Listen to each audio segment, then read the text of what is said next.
शरीर पर शक्ति क्यों नहीं आती है? शक्ति के पीछे मतलब ऐसा क्या होता है? हम जैसे कई बार जाते हैं, कई जगहों पे दिखा चुके हैं कि शरीर पर सवारी आ रही है, लेकिन पूरी रूप से खुल कर नहीं खुल आ रही के। है। कोई बंधन लगा हुआ है या किसी ने हमारी शक्ति को बाँध दिया है या कोई ऐसा बंधन है जो हम उसको खोल नहीं पा रहे हैं या खुलवा नहीं पा रहे हैं। ऐसा क्यों हो रहा है? किस कारणों से हो रहा है? तो इसके लिए आपको घबराने की आवश्यकता नहीं है, डरने की आवश्यकता नहीं है, सिर्फ़ समझने की आवश्यकता है, कि ऐसा क्यों हो रहा है।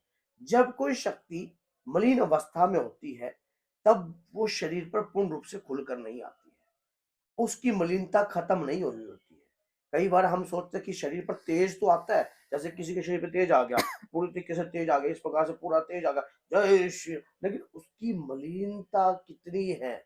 अब वो मान लो शक्ति होती क्या है? मान लो बालाजी महाराज के अगर आप दूत महाराज कह रहे हो या आपके शरीर पे कोई दूत महाराज आ रहे हैं, लेकिन समझने के ऊपर बात ये है, क्या वो दूत महाराज की उपाधि किसने दी? जैसे कोई व्यक्ति भगवान राम का नाम भी लेता है और उसके बाद वो गलत कार्य भी करता है। मरण उपरांत उसका शरीर का जब त्याग होता है, तब वो क्या होता है कि जब भी किसी के शरीर पे आएगा तो राम-राम भी लेगा। लेकिन उसकी मलिनता उसके शरीर पर भी रहेगी। तो मलिनता शुद्ध होनी चाहिए।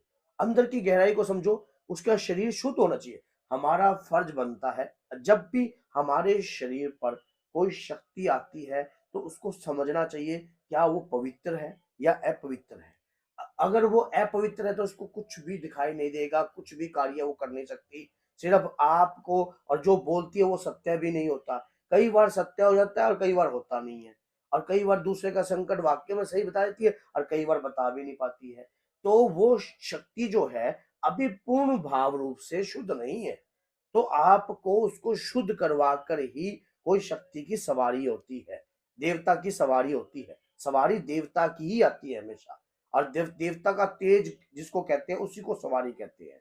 जैसे शरीर पर देवता का तेज आ गया, मान लो माता की कोई भक्त है, वो माँ काली की पूजा करती है, बहुत लंबे समय से पूजा कर रही है और उसके बाद भी उसके परिवार के अंदर किसी के शरीर पर वो तेज आ रहा है, तो वो माँ की कृपा आ रही है, माँ की सवारी आ रही है।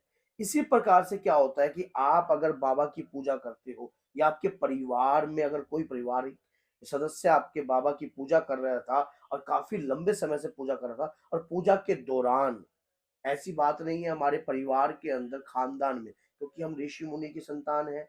ऐसी बात ये भी नहीं है कि हमारे घर खानदान के अंदर देवताओं की पूजा नहीं होती थी, कुल देवी देवता की पूजा नहीं होती, हनुमान जी महाराज पूजे नहीं जाते थे। तो ऐसे हमारे परिवार के अंदर ये सब चीजें होती हैं और अगली पीढ़ी भूल गई है तो वो अलग बात है। ये बात ज़रूरी होती है। तो खानदान के अंदर जो शक्ति है, वो अगली पीढ़ी पर भी आ सकती है। मान लो एक पीढ़ी ने समझा ही नहीं कि पीछे कोई खानदान में तीसरी पीढ़ी में हनुमान जी की पूजा कर रहा था, तो उस खानदान की 2 पीढ़ियाँ टप गई हैं, तो 2 पीढ़ियों में एहसास दोनों पीढ़ियों में से किसी को करवाया था, लेकिन समझ नहीं पाया था। ऐसे ही जैसे कि जब आपने देखा कि राजा सगर के 60,000 पुत्र हुए, उसके बाद रघु भी टप गए, उसके बाद काफ़ी हुआ, लेकिन उसके बाद भगीरथ के ऊपर ही क्यों भगीरथ ने ही क्यों इस चीज़ को माँ समझा? गंगा को लिख रहा है। माँ गंगा को ही क्यों उसने ये क्यों समझा कि मेरे 60,000 पितरों का दोष लगेगा? तो ये पीढ़ी 2 पीढ़ी, 3 पीढ़ी, 4 पीढ़ियों के बाद जो है भगीरथ आए, उसके बाद उन्होंने समझा कि देखा इसी प्रकार से परिवार के ऊपर वो कृपा खत्म नहीं होती है, वो भगवान की कृपा खत्म नहीं होती है। तो मेरा यहाँ पे सवाल ये है कि अगर शरीर पे शक्ति आती है, तो वो खोलने के लिए हमें क्या करना चाहिए? हाँ, अब क्या करना चाहिए? अब आपको उनकी मलिनता को खत्म करना है। मलिनता कैसी? जैसे कि जो भी व्यक्ति कार्य करता था, भगवान की पूजा याचना करता था, वो किसी न किसी कारण पक्ष जो है उस हर व्यक्ति में कोई न कोई अवगुण ज़रूर होते हैं। चाहे क्रोध से युक्त हो, जैसे कि हमारा शरीर पंच तत्वों से बना होता है। किसी में वायु तत्व की मात्रा ज़्यादा होती है, किसी के अंदर अग्नि तत्व की मात्रा ज़्यादा होती है। तो ये जब जो इसमें मलिनता, विकार उत्पन्न होते हैं शरीर के ऊपर। अब वो शरीर का त्याग हो गया, उस आत्मा के ऊपर मलिनता का असर होता है। कहते हैं कि अगर वो किसी के शरीर पर आती है, उस दौरान अगर आप भक्ति करने लग जाते हो, पूजा, पाठ, पद्धति को समझकर उस पूजा को धारण कर लेते हो, किसी न किसी उद्देश्य के अनुसार, तो आपके शरीर पर आने वाली शक्ति भी पवित्र और तेज होती है।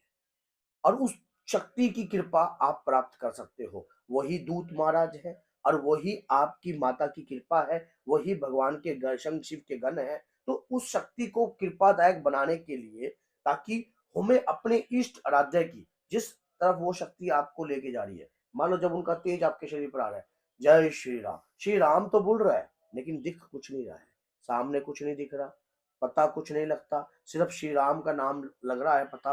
तो इस दौरान आपको समझना चाहिए कि हमारी उस शक्ति को हमने पवित्र और बहुमूल्य बनाना है। कैसे बनाना है? सुंदरकांड का पाठ कीजिए, रामायण का पाठ दीजिए, हनुमान चालीसा का नित्य पाठ दीजिए, 100 माला दीजिए, या जितने भी 11 माला दीजिए, 21 माला दीजिए, ये आपके ऊपर डिपेंड करता है। अगर आप स्टेप बाय स्टेप इस प्रकार से आप शक्ति को भक्ति देने लग जाओगे, तो वो शक्ति आपके शरीर पर जो आ रही है वो बहुमूल्य बनेगी।